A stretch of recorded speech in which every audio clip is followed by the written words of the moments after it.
That is juvenile rheumatoid arthritis, JRA जिसको बोलते हैं। इसको आज के समय में JIA बोला। हमारे पास दो तीन बहुत अच्छे अच्छे केसेस हैं, ठीक है। अगर छोटी बच्ची आती थी हमारे पास, केसेस है, अगर उन्होंने तो हमारे उसको मिल जाएंगे JRA के, सुबह देखेंगे तो उसका फाइल बना हुआ, तो वहाँ पे और अच्छे से समझ में आएंगे। तो JRA होता क्या है उसको समझते हैं। JRA is general term for all the type of arthritis related to the condition. Okay, the primary pathology of chronic disease is inflammation of what? Connective tissue. It is the inflammation of the connective tissue characterized by swelling and pain. तो बहुत सीधा बात है कि juvenile rheumatoid arthritis, arthritis general या inflammation, तो दो तीन टाइप के arthritis आप समझोगे। एक तो संधि वाला ऑस्टियोआर्थराइटिस क्यों हो रही है, वो हड्डियों के जो है उसके कारण होती है, और ज्यादा वियर एंड टियर है। आप पेशेंट जैसे जैसे बड़ा होगा तो वियर एंड टियर इफेक्ट आएगा। लेकिन ये क्या होती है, ये बच्चे के अंदर भी हो सकती है, तो इसमें वियर एंड टियर का प्रॉब्लम नहीं है, यूज डिसयूज मतलब यूज होकर के नहीं हो रहा। यहाँ पे कनेक्टिव टिश्यू की प्रॉब्लम है ना। कनेक्टिव टिश्यू क्या क्या हो सकता है, मसल्स हो सकती है, साइनोवियल जॉइंट्स हो सकते हैं। तो एक पर्टिकुलर जॉइंट का जो एरिया है वहां पे जितने भी कनेक्टिव टिश्यू हैं उनका इन्फ्लेमेशन है, वो कहलाता है जुवेनाइल रूमेटॉइड आर्थराइटिस, ठीक है। स्वेलिंग होगी, पेन होगा, तो ये बिल्कुल अलग है संधिवात से या ऑस्टियोआर्थराइटिस से। इसको आम बात भी सरल भाषा में बोला जाता है, ठीक है। क्या क्या हो सकता है, तो जुवेनाइल होने के कारण इसका जो एज जो है वो 16 साल से कम माना गया। और आर्थराइटिस एक ज्वाइंट का नहीं, वन या मोर ज्वाइंट भी हो सकता है। ज्यादातर फ्लीटिंग होता है, आज इसमें कल इसमें है, और ज्यादातर स्मॉल ज्वाइंट से होता है। लेकिन जरूरी नहीं है कि स्मॉल ज्वाइंट ही हो, ठीक है, बड़े ज्वाइंट भी हो सकते हैं। क्लिनिकल एक्सपीरियंस में हमें ये मिला है कि बड़े ज्वाइंट भी इन्वॉल्व होते हैं। ज्यादातर हम ये सोचते हैं कि JRA के अंदर छोटे ज्वाइंट इन्वॉल्व, ऐसा नहीं है, ज्यादा छोटे ज्वाइंट इन्वॉल्व होते हैं, बड़े ज्वाइंट भी इन्वॉल्व हो सकते हैं, ठीक है। तो arthritis of one or more, duration of disease is more than 6 weeks, ठीक है, 4 से 6 हफ्ते, यानी कि 1.5 महीना कम से कम एक आदमी से कम हो सकता है। Other condition with present with arthritis in the child must be excluded. अगर कोई कंडीशन है उसको भी हमको देख लेना चाहिए, एक कोई और कारण तो नहीं है। फिर बहुत सारे रेसेस और जियोग्राफिक एरिया में भी हो सकता है। इंसिडेंस बहुत लंबा इंसिडेंस है, देखा जाए तो हम 1000 में निकालते हैं, पर ये 1 लाख के अंदर मिलता है, 6 to 9.6 case. Okay, prevalence, incidence of prevalence का मतलब आप समझते हैं। इंसिडेंस होता है हर साल की, अगर हम बात करें तो कितने नए केसेस, जैसे JRA के अंदर कितने नए केसेस जुड़े, नए न्यू केसेस के, और प्रिवलेंस अगर टोटल केसेस, ठीक है, टोटल केसेस। अगर एक पानी की टंकी देखा जाए तो पानी की टंकी के अंदर जितना पानी है वो प्रिवलेंस कहलाएगा, और ड्रॉप बाय ड्रॉप जो पानी ऐड हो रहा है वो क्या कहलाएगा, इंसिडेंस कहलाएगा, ठीक है। तो प्रिवलेंस हमेशा इंसिडेंस से बड़ा होता है, और कई बार क्या होता है, कुछ एरिया जैसे होते हैं जहाँ पे इंसिडेंस बड़ा होता है एज कम्पेयर टू प्रिवलेंस। तो अगर कोई बड़ा एग्जाम्पल देखा जाए तो डायबिटीज की बात करें तो प्रिवलेंस डायबिटीज का बहुत बड़ा है एज कम्पेयर टू इंसिडेंस, ठीक है। लेकिन वही कोरोना डिजीज की बात करें और उस महामारी की बात करें तो इंसिडेंस बहुत ज्यादा होता है as compare to the prevalence. आई चली गई, तो वो खड़ा होकर लोगों की संख्या नहीं बढ़ा रहा, वो आया उसने अपना प्रकोप दिखाया। तो इंसिडेंस प्रिवलेंस का डिफरेंस आपको अच्छे से समझना चाहिए। फीमेल बहुत इसमें इन्वॉल्व होते हैं, प्रीडोमिनेटली JRA फीमेल्स के अंदर मिलता है, 2:1 का रेशियो है।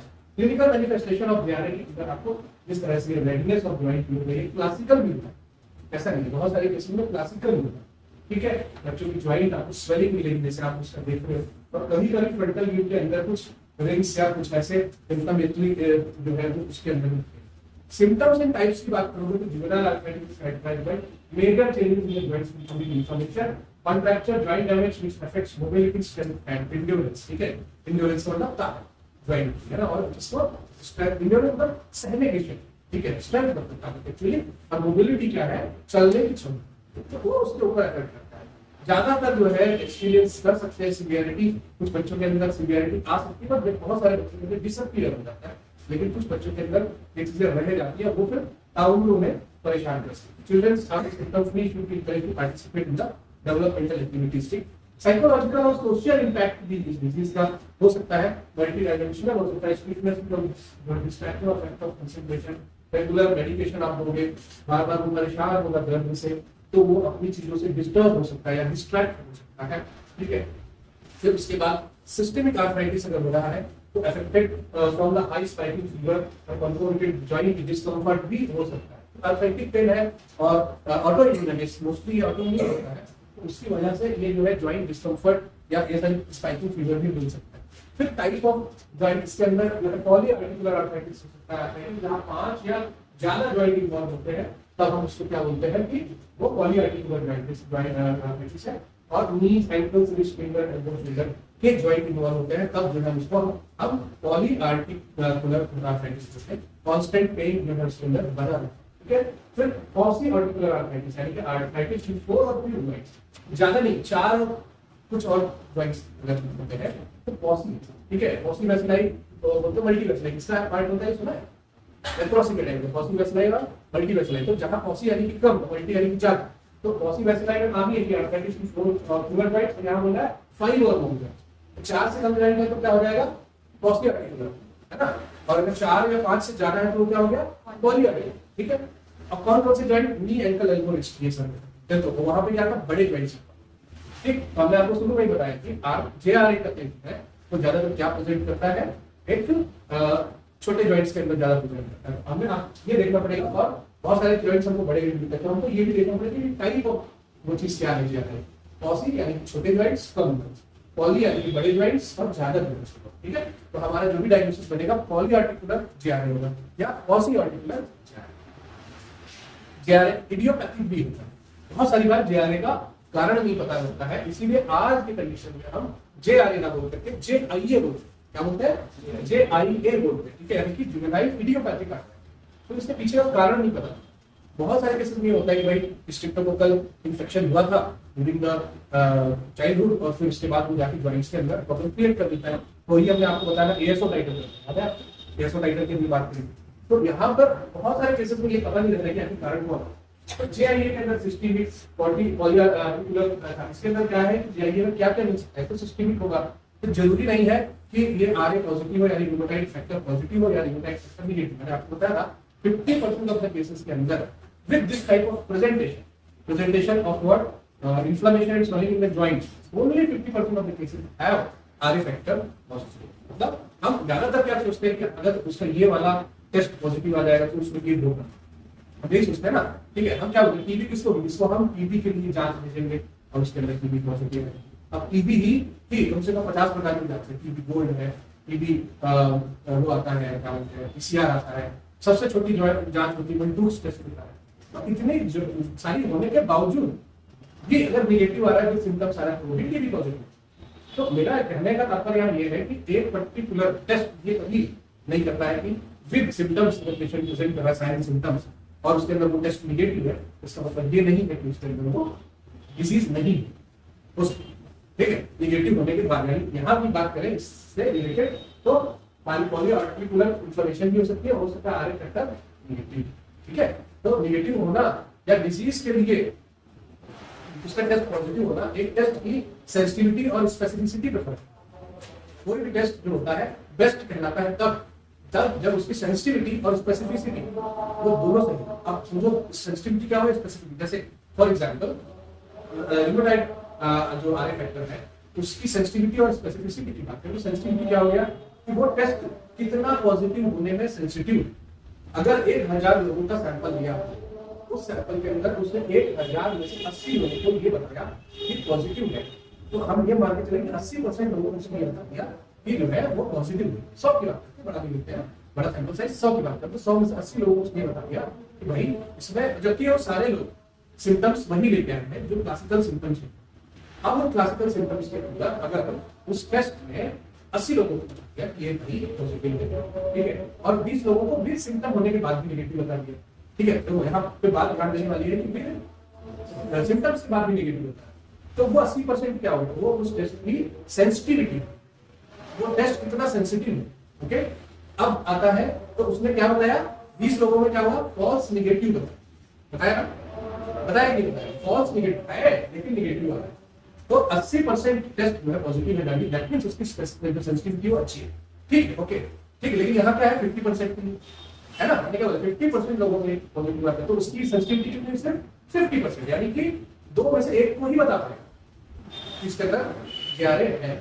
अब आता है स्पेसिफिसिटी, यानी कि ट्रू नेगेटिव होना, है ना, ट्रू नेगेटिव होना। 100 में से 100 लोगों के अंदर सिम्टम नहीं था और उनके ऊपर रूमेटॉइड आर्थराइटिस का टेस्ट किया गया RA फैक्टर, 100 में से 20 लोगों में उसने क्या किया, ये बताया कि भाई 80 लोगों में तो उसने नेगेटिव बताया, लेकिन 20 लोगों में उसने पॉजिटिव बता दिया। तो उसने क्या बताया, फॉल्स पॉजिटिव बताया ना, क्या बताया, फॉल्स पॉजिटिव बताया। मतलब लोगों के अंदर सिम्टम नहीं है लेकिन फिर भी आर फैक्टर पॉजिटिव बता दिया। तो वो बंदा कितना नेगेटिव बताया, 80 नेगेटिव बताया 100 में से। 100 का सैंपल लिया, देखो सेंसिटिविटी समझ गया, स्पेसिफिसिटी की बात है। स्पेसिफिसिटी का मतलब हो गया कि 100 के सैंपल में जिसके अंदर 100 लोगों को कोई सिम्टम नहीं है, फिर भी हमने आगे का टेस्ट कराया, तो उसको क्या बताना चाहिए था, 100 नेगेटिव बताना था, लगातार ना ट्रू नेगेटिव हुआ, लेकिन उसने 80 नेगेटिव बताया और 20 को पॉजिटिव बता दिया। तो कितना स्पेसिफिक हुआ, 80% स्पेसिफिक है ना, यानी कि उसको नेगेटिव बताने की क्षमता 80%, ठीक है ना। लेकिन यहाँ क्या है, 50% ही है, क्योंकि जो बंदा 50% सिम्टम के साथ है उसके अंदर भी ये बता देता है, ठीक है। ऐसा तो जरूरी नहीं है कोई भी टेस्ट की डिपेंडेंसी उसकी सेंसिटिविटी और स्पेसिफिसिटी। अभी क्लियर हो गया, ठीक है। सही बताना सेंसिटिविटी कहलाता है, सही ना होना बताना स्पेसिफिसिटी, ठीक है। और जो भी बचता है वो उसकी रॉन्ग डायग्नोसिस, ठीक, क्योंकि टेस्ट तो बहुत सारे है ना, एक टेस्ट नहीं है, बहुत सारे किट टेस्ट। किसके टेस्ट हुआ करते थे, कोरोना का किट टेस्ट आने लग गया, पहले नाक के अंदर डाल के देते थे, फिर उसके बाद किट ड्रॉप डाल के देने लग गए, प्रेगनेंसी में यूपीटी होने लग गया। तो ये भी एक इंडस्ट्री, रोज नया टेस्ट आ रहा है। चलो आगे, तो हम यहाँ पर उस चीज से थोड़ा बाहर निकल गए थे, तो इसीलिए यहाँ पे आरएफ पॉजिटिव और आरएफ नेगेटिव दिया होगा। समझ में आया कि आर्थराइटिस के अंदर पॉलीआर्टिकुलर है लेकिन फिर भी पॉजिटिव और फिर भी नेगेटिव दिखा रहा है। ये दोनों चीजें आपको समझ में आई अभी, ठीक। आगे बढ़ते हैं, पॉलीआर्टिकुलर, पर्सिस्टेंट, एक्सटेंडेड है ना, पॉलीआर्टिक डिजीज। तो ये बहुत कई सारे टाइप के फिर जो है आपके अंदर प्रेजेंटेशन जेआरए के मिल सकते हैं। सिर्फ यही नहीं, हम बहुत कम टाइप ऑफ प्रेजेंटेशन देते रहते हैं, ज्यादातर हम प्रेजेंटेशन जेआर का नेगेटिव या पॉजिटिव के साथ देते हैं, ऐसे आता है, ठीक। लेकिन उसके अलावा भी बहुत सारे हैं। अब आगे क्या क्या टेस्ट इसके अंदर हमारे को देखने चाहिए, सीबीसी देखना चाहिए, डीएसआर देखना चाहिए, air antibodies are done for autoimmune disease, okay. RF वही आरएफ फैक्टर यूजुअली नेगेटिव, कोई बोलते हैं यूजुअली का मतलब 50% केसेस में उसकी कोई इंपॉर्टेंस है नहीं। साइनोवेल क्लास 2 इंफ्लेमेटरी, ये साइनोवेल बिल्कुल भी देख सकते हैं।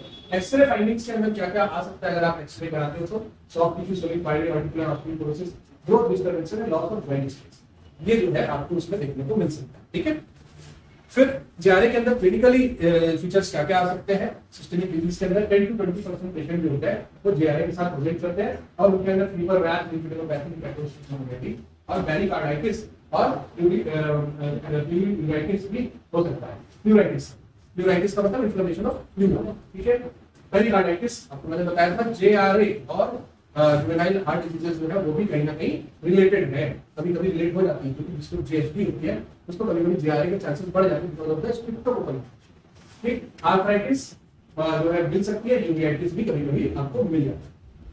क्या-क्या इसके अंदर प्रेजेंटेशन में कंप्लीटली बढ़ा रहेगा, हीमोग्लोबिन कम रहेगा, प्लेटलेट्स बढ़े रहेंगे, डब्ल्यूएसआर जो है आपको बढ़ा हुआ मिलेगा बिकॉज़ ऑफ इन्फ्लेमेशन। एएनए और आरए फैक्टर कभी कदार ज्यादा यूजुअली नेगेटिव होता है लेकिन नेगेटिव होता है, आपको मिला है। एक्सरे सॉफ्ट टिश्यू स्वेलिंग इसके अंदर आपको मिल सकती है।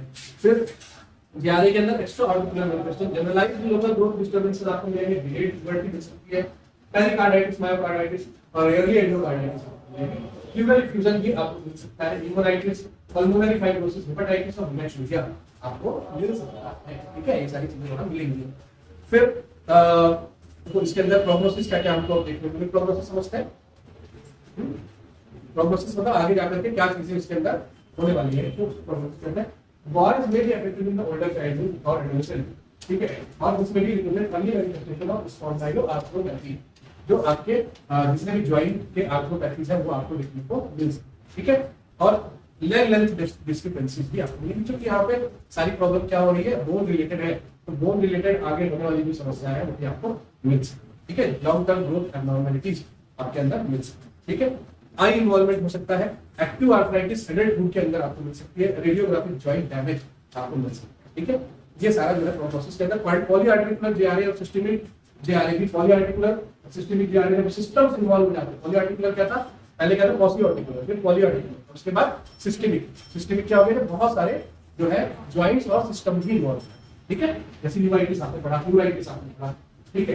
एक्टिव आर्थराइटिस एडल्टहुड के अंदर आपको मिल सकता है 50-70% केसेस में, लॉन्ग टर्म डिसेबिलिटीज भी मिल सकते हैं, ठीक है, रेडियोग्राफिक ज्वाइंट डैमेजेस भी दिखाई पड़ सकते हैं और मॉर्टेलिटी रेट कभी कभी इनके कारण बढ़ जाता है, यूजुअली मॉर्बिडिटी ज्यादा होती है। ठीक है, तो ये सारा ट्रेडिशनल अप्रोच है, अभी हम पे खत्म करते हैं, कल हम इसको खत्म करके फिर अपना काम शुरू करेंगे। ठीक है, आज के लिए आपको इतना ही, फिर करते हैं।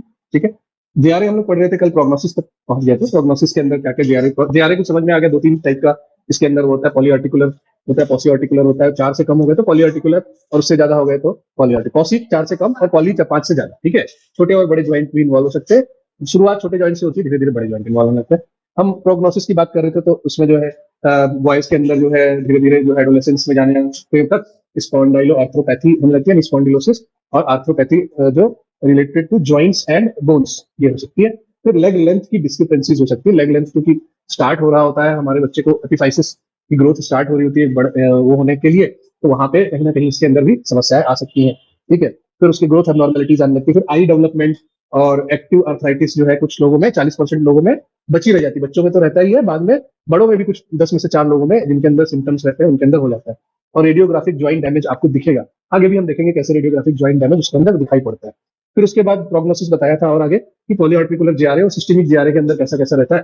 तो लॉन्ग टर्म डिसेबिलिटीज हो सकती है, रेडियोग्राफिक ज्वाइंट डैमेज मिल सकते हैं, विदिन 2 ईयर्स आपको मिलने लगेंगे। और कुछ लोगों में बहुत ज्यादा प्रॉब्लम होने के बाद मोर्टेलिटी रेट भी बढ़ जाता है। ये कुछ कॉम्प्लिकेशंस हैं जो आपको देखने को मिलते हैं, जिसमें one of them is swan neck deformity, जिसमें जो है जो ये दोनों ज्वाइंट के बीच का स्पेस खत्म हो जाता है और फिर ये परमानेंट डिसेबिलिटी की तरह से स्वान नेक दिखाई पड़ने लगता है। फिर ये रूमेटाइड नोड्यूल्स भी मिलते हैं, है ना, जो ज्वाइंट्स होते हैं उनके आसपास में एज अ कॉम्प्लिकेशन।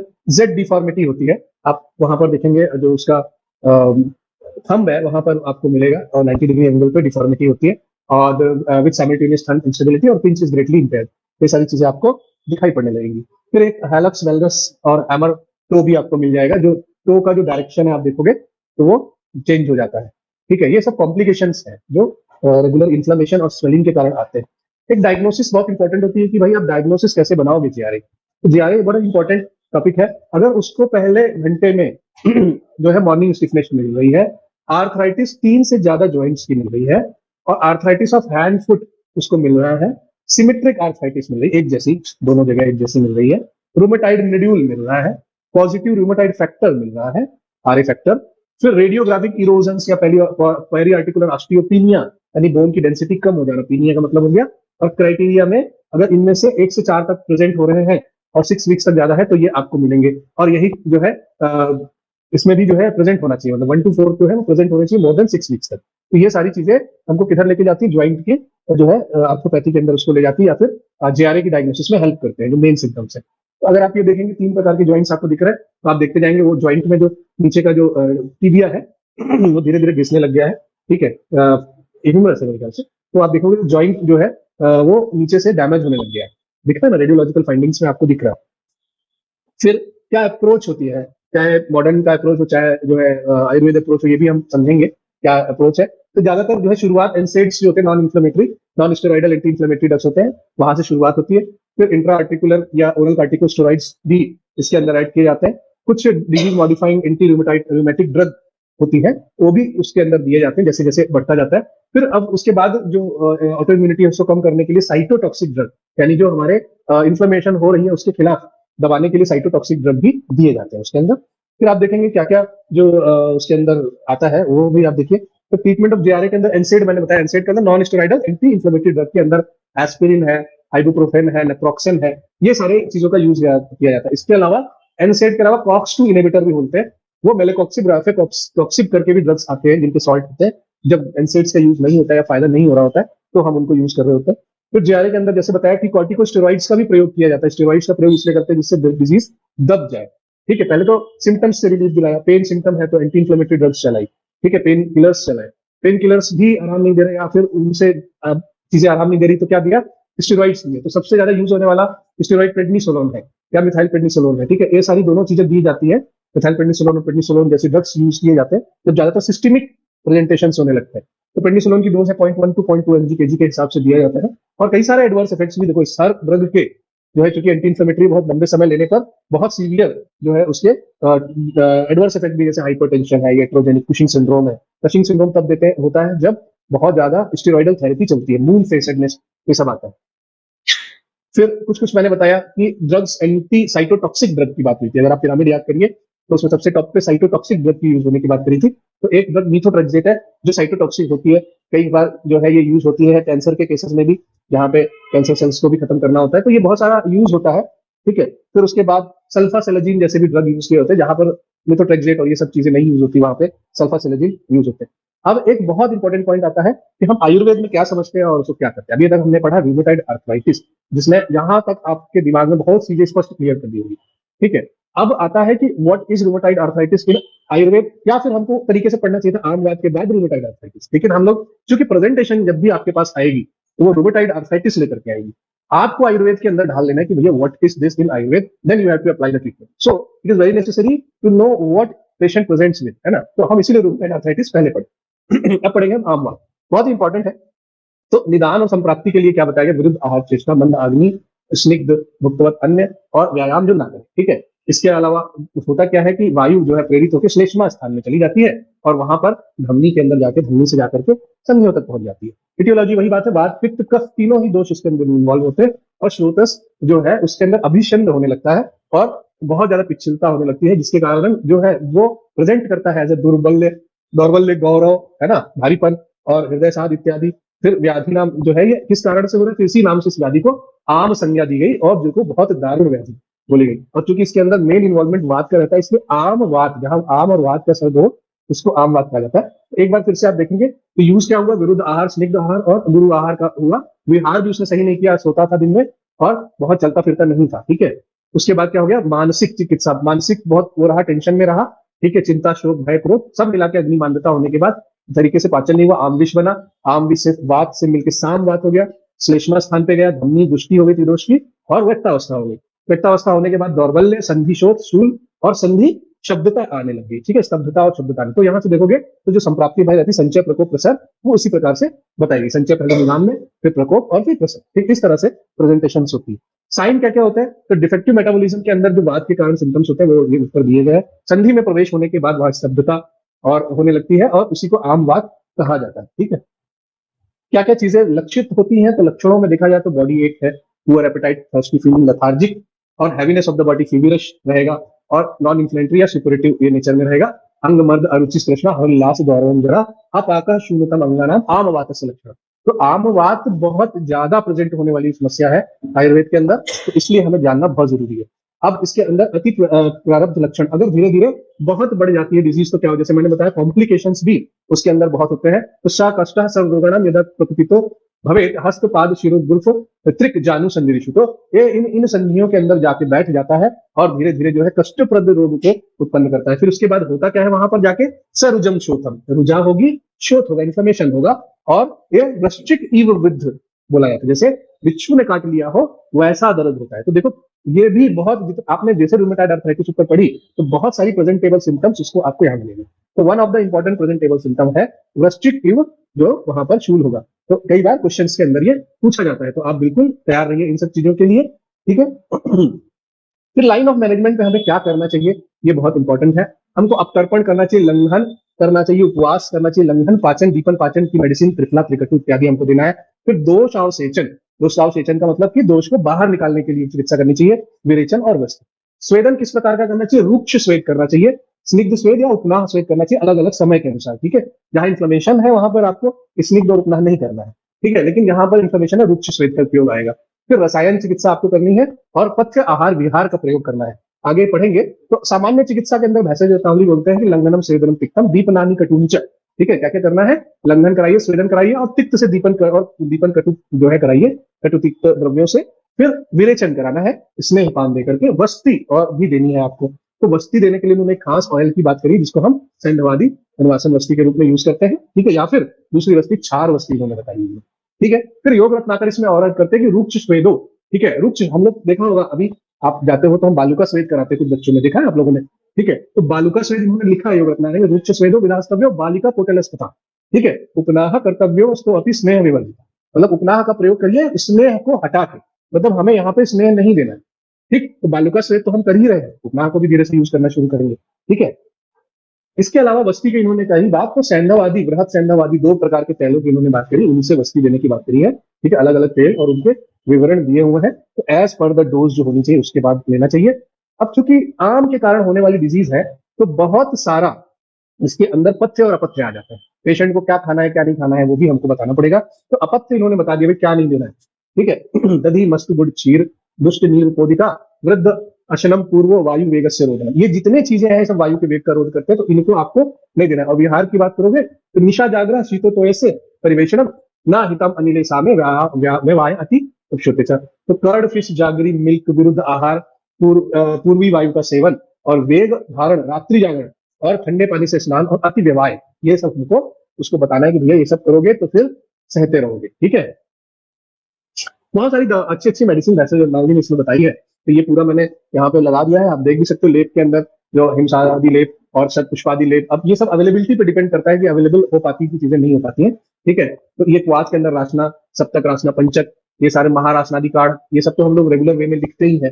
ठीक है, चूर्ण के अंदर आप देखोगे तो वैश्वानर चूर्ण का बहुत यूज होता है, हिंदू आदि चूर्ण, शतपुष्पादि चूर्ण, फिर पुष्पधन्य पुनर्नवादि चूर्ण। ठीक है, तो ये ज्यादातर चूर्ण मिल जाते हैं, वैश्वानर चूर्ण और इजिली मिल जाता है, अग्नि दीपक होता है। ठीक है, मोदक की बात करो, आदि मोदक, रासनादि मोदक, गुगलों की बात करोगे तो one of very important Guglon से ही नाम।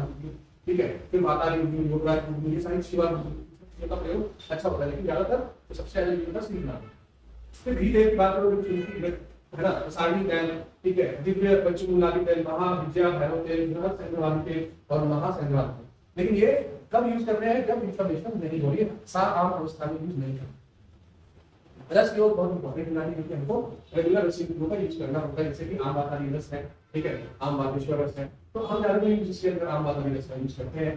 ठीक है, और फिर हिंगलेश्वर रस भी है, ठीक है, पंच रस लव है, आम बातारी वज्र रस। तो रसों की कोई कमी नहीं है, पर जो ज्यादा अच्छे से अवेलेबल हो जाए, जिनका कोई दुष्प्रभाव ना हो, ऐसे रसों का यूज आपको करना चाहिए। फिर इसके अंदर है मैनेजमेंट ऑफ आम बात किस प्रकार से हम करेंगे, तो एक तरीके से देखा जाए तो हमको पूरा डायग्नोस्टिक करने के बाद शुरुआत करनी चाहिए लंघन पाचन की मेडिसिन से।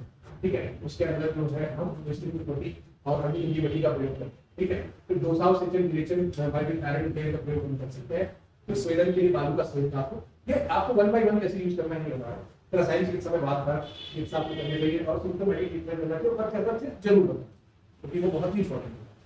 ठीक, इसमें एक और वस्तु बहुत यूज होती है, मतलब व्याकरण बहुत प्रयोग की जाती है। तो क्या क्या व्याकरण वस्तु के अंदर प्रयोग है, सैंधव, जागरी, गुड़, कैमरी यानी कि जो आपकी इमली है, तेल है और गोमूत्र है। ठीक है, वो यूज जो है ज्यादातर आम बात के अंदर होती है, और हमको किस प्रकार से बनाना चाहिए, जैसे हम एक स्थापन वस्तु को बनाते हैं उसी प्रकार से हमको इन द्रव्यों को लेकर के बना करके उसको वस्तु एज पर तो आई होप आपको JRH अच्छे से समझ में आ गया होगा, कैसे समझना है, क्या चीज होती है और मैनेजमेंट कैसे करना है आयुर्वेद चाहे मॉडर्न। ठीक है, तो JRH यहीं पे खत्म होता है। ठीक, कोई क्वेरी बताइए।